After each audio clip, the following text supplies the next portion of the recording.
Talentos da PUC, conheça Isabela Mello, estudante de jornalismo e cantora. Grupo de teatro Filhos da PUC está em cartaz com um novo espetáculo.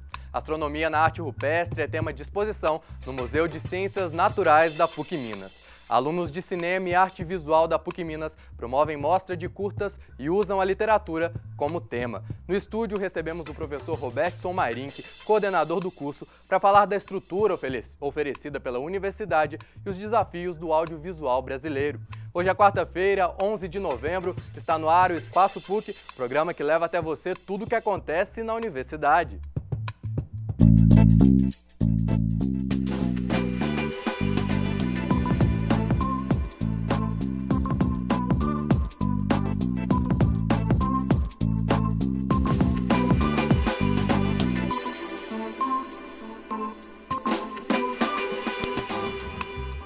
Olá! Quarta-feira, você sabe, é dia de conhecer mais um talento da PUC, que hoje é musical. Cantar bem é um processo que exige muita dedicação e paciência. Quando nascemos com este dom, por exemplo, é necessário explorá-lo da melhor maneira possível, né?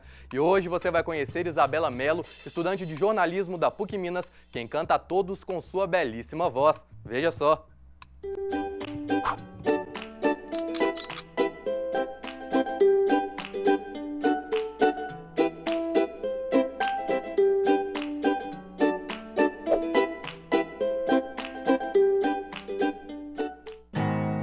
Já passou das 11 e eu te esperei. Você não se importou com quem te deu valor.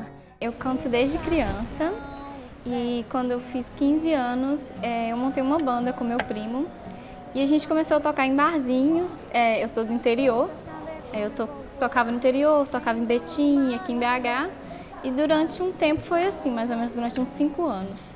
E aí depois a banda acabou, ele seguiu outros caminhos e eu continuei com a música em carreira solo. Se sonhos se perderam no caminho, eu não sei. Eu cantei no coral durante uns 4 anos, mais ou menos, coral de igreja, e fiz 1 ano de aula de violão. Eu gosto muito de cantar o pop, um ritmo mais tranquilo, assim, até parecido com o MPB, e eu canto sertanejo também nos meus shows, eu gosto de cantar para animar a galera. Nem ruim, nem pior, era apenas nós. O sentimento de estar no palco é um sentimento muito bom, assim. Na hora dá aquele nervoso, porque você está cantando para um monte de gente, ou às vezes até poucas pessoas, mas você está ali fazendo o que você gosta, né? Você quer mostrar o seu trabalho, então é muito bom.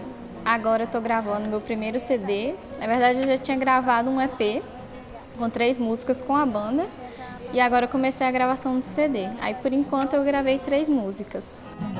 Mas se não dá pra ser agora, chega dessa história, eu escolho você. Eu estou no 6º período de jornalismo e estou quase formando.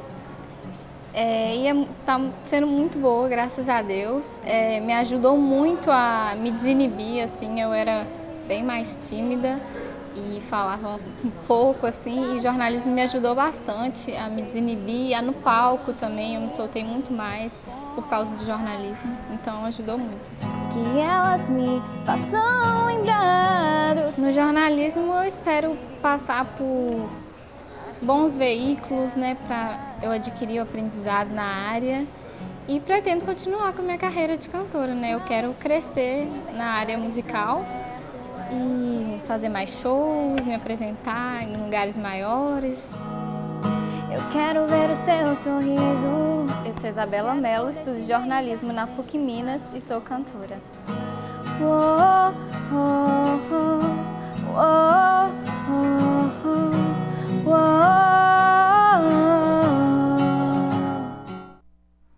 Uma formação sensível e humanística através da arte. Esta é a proposta do grupo de teatro Filhos da PUC, que realiza diversas montagens e intervenções dentro e fora da universidade. O mais novo trabalho do grupo foi apresentado na última segunda-feira e a repórter Jaqueline Caixeta foi até lá conferir. É do hospital. Teatro como hobby ou como profissão. Cada um se encanta com a arte cenográfica de um jeito, mas o brilho nos olhos de quem está em cima do palco é essencial. Eu tive a experiência do teatro quando eu ainda estava no ensino médio E na minha escola a gente costumava apresentar peças e depois parei por um tempo e agora que eu tô voltando. Eu sou uma pessoa que é apaixonada por livro, por seriado, por filme. Eu sempre amei. E eu sempre quis fazer parte daquilo de alguma forma. Ou escrevendo, ou atuando. Mas assim, eu acho que atuando você vive aquilo, né? Você pode ser várias pessoas em uma só. Então acho que isso sempre me chamou a atenção. Há 35 anos, o curso de teatro Filhos da PUC é oferecido na universidade e tem atraído jovens que querem aprender mais sobre teatro. Para participar dos filhos, a gente começa com uma oficina, que começa em março, tem as inscrições em fevereiro. Os meninos fazem a oficina março, um pedacinho de abril, e quem quiser, né? Quem não é uma questão nem de aptidão, mas do querer, assim. E a partir daí há um pequeno aprofundamento, porque normalmente os meninos chegam quase sem conhecimento do teatro. Há um pequeno aprofundamento e no final do primeiro semestre a gente começa já a desenhar o que vai ser montado para o segundo semestre. A cada semestre é uma nova montagem que envolve os alunos do curso e a peça é apresentada em vários locais de Belo Horizonte. De modo geral, as peças que os filhos montam sempre é muito bem recebida. Porque tem primeiro que os meninos costumam fazer uma peça que é do tamanho deles, assim, eles que criam, então cabe bacana para meninos que estão começando a fazer teatro. As Filhas do Pai é o nome do espetáculo deste semestre. A história gira em torno de 3 irmãs fúteis que moram em Miami. Ao descobrirem que o pai está doente, as irmãs ficam furiosas em ter que voltar para o Brasil. A viagem só se torna interessante quando descobrem a existência de um testamento. Voltar pro Brasil? Nem pensar. De um tempo para cá, a gente tem pensando na realidade e no que os meninos querem falar, eu sempre faço a pergunta assim, do que a gente vai falar? A gente vai subir, né, a gente vai para a cena falando do quê? O que está por aí ou o que é que vocês querem falar? E aí as coisas, nasce-se o texto e a peça dessa pergunta. Tudo começa no camarim. Maquiagem, trocas de roupas, risadas e, claro, concentração. Quando o terceiro sinal toca e as luzes se apagam, o nervosismo abala até os mais experientes. Subir no palco dá um nervoso muito grande, sabe? Toda vez a gente vê aquelas entrevistas dos atores falando e a gente não acredita, mas é muito. Eu fico o dia inteiro assim, agonizando na minha casa, pensando que eu vou ter que subir no palco uma hora. Mas quando você sobe, é uma coisa assim muito mágica que acontece, sabe? Você vê assim as pessoas te olhando, prestando atenção naquilo que você está fazendo. Dá uma satisfação tão grande que até quando você sobe, você esquece que você está com medo do palco, sabe? Você se entrega àquilo. No palco eu consigo ver o trabalho que a gente está fazendo já tem um ano. E toda vez que eu chego, antes do palco, antes de entrar em cena, eu fico um pouco nervosa, né, como sempre. Mas eu acho que isso, todo mundo tem um pouco disso. Uma vez eu vi uma reportagem do Tony Ramos falando que quem não sente um frio na barriga antes de entrar em cena, ou atuando, ou fazendo igual ele as novelas que ele grava, não está preparado para atuar. Porque o frio na barriga é o que faz você ter um potencial em cena. Com borboletas na barriga ou não, o teatro abre as portas e os olhos daqueles que se entregam a ele. É de um ganho muito grande, pessoalmente, intelectualmente, ajuda muito na minha vida pessoal. Eu acho que assim, é maravilhoso você não precisar ser só você. Eu acho que, sei lá, porque o mundo é tão grande, tem tanta coisa, e a gente escolher uma coisa só, ser uma coisa só, se rotular, pra mim sempre foi difícil, sabe? E aqui eu me sinto assim, à vontade de poder ser 1001 Zane, assim, digamos.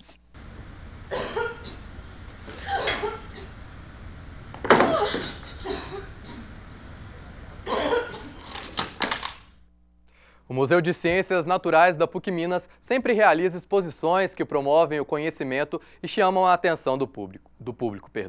Quem passar por lá agora pode descobrir, por exemplo, que os povos antigos possuíam conhecimento de astronomia. É a exposição Astronomia na Arte Rupestre, que fica no museu até o dia 27 de novembro. Eu, é claro, fui lá conferir, veja só. Desenhos, pinturas e representações que sobrevivem ao tempo. Já pensou aprender astronomia através de registros arqueológicos? A interpretação que a gente tem é uma interpretação com viés astronômico. Então, não é que categoricamente eu posso falar que isso é uma coisa ou outra. Por exemplo, aqui a gente identifica Vênus. O pessoal lá fala que isso é uma cruz, simplesmente, né?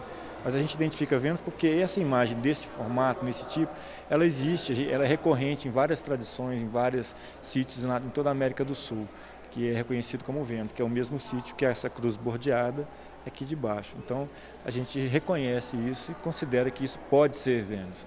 Lá, por exemplo, eles dão a interpretação de que isso aqui é uma lança, né? Mas você vê que é uma lança que tem 1, 2, 3, 4 hastes, né? Então, a nossa interpretação é que isso, na verdade, está mais para um cometa do que para uma lança de 4 partes, é uma coisa estranha. As imagens fazem parte da exposição Astronomia na Arte Rupestre de Minas Gerais, que traz os registros do historiador Gustavo Villa. Primeiramente, eu fiz um trabalho de identificar esses sítios, né? Porque vários desses sítios ainda não estão catalogados. Então foi uma pesquisa, teve uma pesquisa anterior para identificar esses sítios. No mais, a parte de fotografia assim, é um adicional que teve no processo todo. Que primeiramente eu ia nesses sítios para pesquisar e aí primeiro observava as condições do sítio, né, para onde estava voltado, igual o Peter falou. Na maioria dos casos, os sítios estão voltados ou para o oeste ou para leste. Então a gente observa esses detalhes primeiramente. As fotos podem ser vistas no hall de entrada do Museu de Ciências Naturais da PUC-Minas, uma oportunidade para conhecer, por exemplo, como os povos ancestrais se orientavam no tempo. Tem, por exemplo, ali, olha, você tem um furo onde a luz do sol passa dentro do furo, justamente num dia determinado do ano, que é no dia do equinócio. Um dia um pouco mais para cá, um pouco mais para lá, ele está fora disso. Então a gente acha que isso não é simplesmente o acaso, né? Então a gente coloca assim como não sei se as pessoas fizeram o furo, mas se aproveitaram de algo que existia. A exposição é resultado de uma pesquisa do Grupo de Astronomia e Astrofísica da PUC-Minas, o Gaia, que entre tantas outras ações procura estudar patrimônios desconhecidos no estado. A gente faz exposições, né? A gente faz atendimento de planetário, a gente tem um planetário que funciona aqui na outra sala aqui. A gente está construindo um planetário fixo, né, com uma cúpula de 10 metros, que vai ser o maior de Belo Horizonte, né, com um projetor digital. E a gente tem vários eventos nesse viés de divulgação científica, né, que já foram feitos aí. E o trabalho continua. Em parceria com arqueólogos, o desafio agora é descobrir a datação das pinturas. Até agora a gente fez simplesmente uma triagem, né, de pinturas com temas astronômicos. Agora a gente vai separar isso e vamos, a partir daí, fazer essa análise melhor.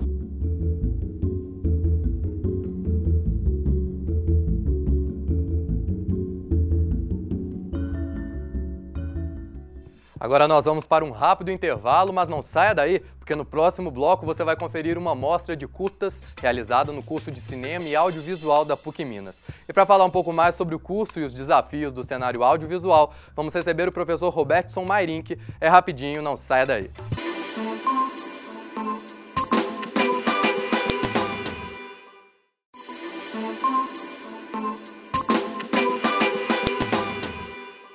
O Espaço PUC está de volta e agora para falar do curso de Cinema e Audiovisual da PUC-Minas. Animação, encenação e fotografia. Estas foram algumas das estratégias audiovisuais adotadas pelos alunos no segundo período, na primeira mostra do curso que aconteceu na última segunda-feira na Faculdade de Comunicação e Artes da Universidade. Confira como foi. A mostra foi chamada de "E agora o último chá de Capitu e Drácula?", tarefa para os alunos do curso de cinema. A proposta foi que eles fizessem um programa inteiro em audiovisual, utilizando obras literárias, adaptações de obras literárias. Cada grupo da sala ficou responsável por uma parte e os trabalhos foram então montados e em seguida editados num programa único. Os alunos se dividiram em grupos para organizar e divulgar a mostra. A gente dividiu os grupos e dentro de cada grupo foram selecionadas uma pessoa para ser coordenador. Então ficou responsável em divulgar, em correr atrás dos órgãos aqui da PUC de divulgação, de exibição. e foi legal. E o que será que o trabalho trouxe de contribuição para os estudantes? O ponto mais forte desse trabalho é você conseguir logo no início do curso, né, que eles estão no segundo período, você conseguir aliar a teoria e a prática num exercício, né, de prática de uma narrativa audiovisual. Romance, novela e conto. Os alunos tiveram que basear nos gêneros literários para produzir uma obra audiovisual.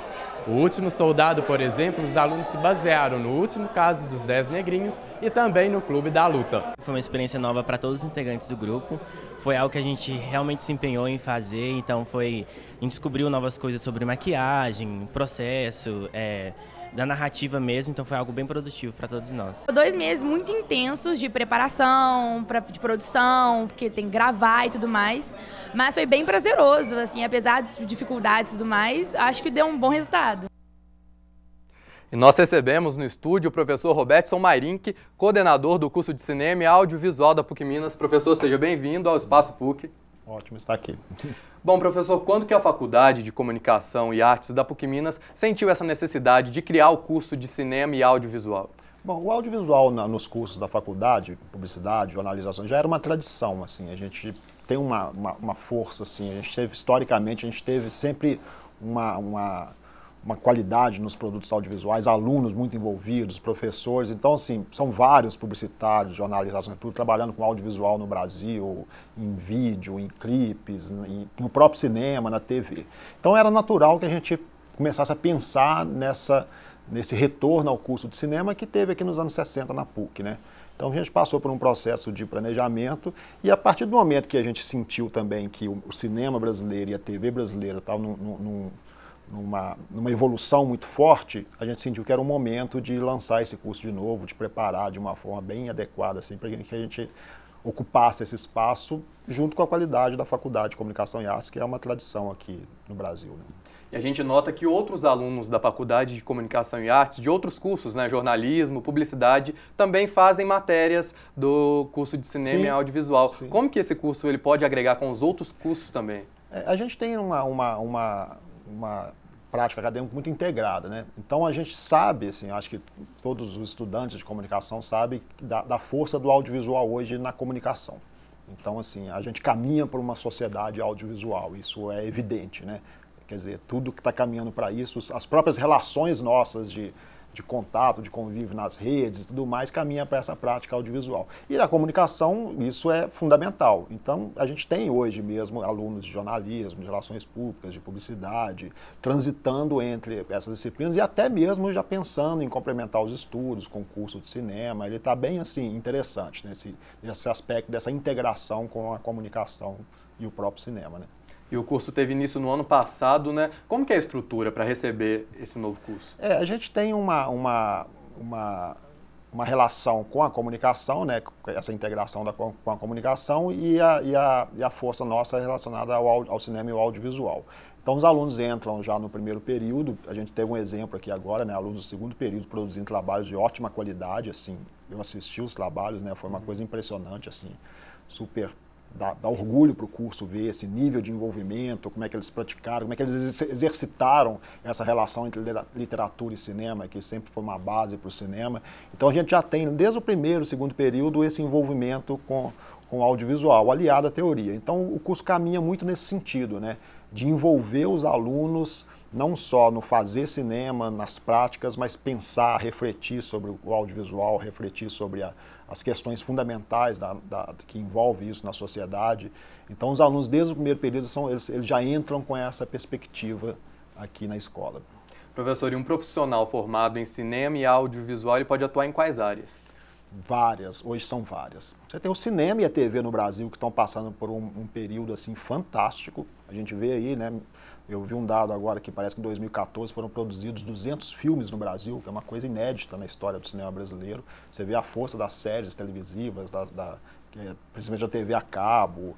Quer dizer, você vê muita gente investindo em cinema hoje. Então, o cinema e a TV são os focos mais atrativos hoje, mas a gente não pode desconsiderar questões como a internet, por exemplo, né? As mídias digitais, que também crescem muito, e os próprios meios de comunicação, porque eles usam o cinema o tempo inteiro.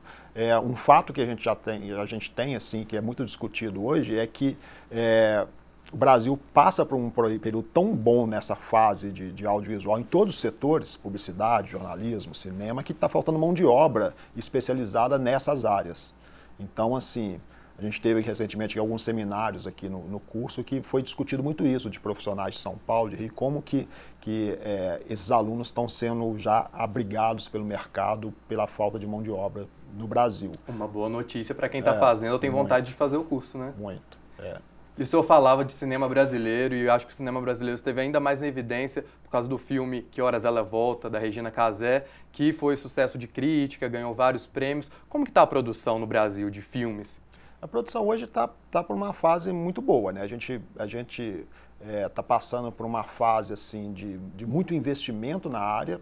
O cinema cresceu muito em relação a essa convergência, né? Principalmente na relação com a TV, que é muito forte no Brasil, né? Então você percebe muito esse trânsito entre cinema e TV no Brasil. As leis do audiovisual, aí envolvendo os incentivos do Estado, as leis do audiovisual na TV paga, tudo isso está fazendo com que se movimente muito o mercado. Então as pessoas estão produzindo. E é uma coisa interessante que é muita gente conseguindo fazer seu primeiro filme. Né? Então, assim, você vê hoje assim, a quantidade de cineastas estreantes no Brasil fazendo o seu primeiro filme é muito grande, sabe? Fazendo curta-metragem. O digital favorece muito isso, né? A tecnologia digital, porque ficou mais acessível essas práticas operacionais no cinema, mas indiscutivelmente a gente está passando por um momento muito bom no cinema brasileiro. Eu falo do cinema e o audiovisual, porque o curso ele envolve essas duas áreas, né? O audiovisual mais completo, mais complexo, porque pode envolver várias áreas, mas basta ligar a TV hoje para você ver a quantidade de filmes, de séries, de programas que tendem para esse lado do cinema, né? Porque o espaço do entretenimento hoje na TV é muito forte. Isso significa que aumentou, então, o apoio cultural e financeiro? Sim, aumentou, porque essas leis de incentivo que existem no Brasil em várias instâncias, elas acabam favorecendo essa entrada, principalmente de novos realizadores no mercado, né? Pessoas que estão com vontade de fazer filme, vontade de fazer TV e não tinham essa oportunidade. Hoje, através de projetos culturais, de leis de incentivo, eles conseguem. Ou até mesmo através da captação de outras formas de recursos, né? Que hoje a gente vive muito esse momento de integração, de interação, que eu acho que a cultura vai ser beneficiada como um todo, né? Professor, e em Belo Horizonte, como que é essa produção? Belo Horizonte, eu acho que a força de Belo Horizonte hoje está muito no curta-metragem, né? A gente tem uma força grande em realizadores de curta-metragem, a gente tem ganhado prêmios. Recentemente, a gente teve curta-metragem aqui de profissionais de Belo Horizonte participando do Festival de Cannes, que é o festival mais importante do cinema mundial. A gente tem festivais importantes aqui e a gente também está abrindo muito rapidamente. Você tem produtoras independentes em Belo Horizonte hoje fortes, né? Que estão fazendo seus longa-metragens, os próprios realizadores do curto estão partindo por curta-metragem. Eu acho que a gente tem uma coisa em Belo Horizonte que são os festivais, a Mostra de Tiradentes, que favorece muito essa coisa de vir para Minas. Então está passando também por um momento muito bom em relação a essa oportunidade de fazer filmes, né? Bom, professor, eu agradeço a presença do senhor aqui hoje. Seja sempre muito bem-vindo ao Espaço PUC, foi muito legal o nosso bate-papo. Eu que agradeço. Bom, e o Espaço PUC fica por aqui. Esperamos sua participação pelo e-mail espaçopuc@pucminas.br. E amanhã é dia de Repórter PUC. Lucas Franco vai trazer a cobertura do maior desastre ambiental de Minas Gerais, rompimento das barragens de Bento Rodrigues, em Mariana. Não perca. E eu te encontro na segunda-feira, às 4h30 da tarde, com mais notícias da universidade para você. Até lá!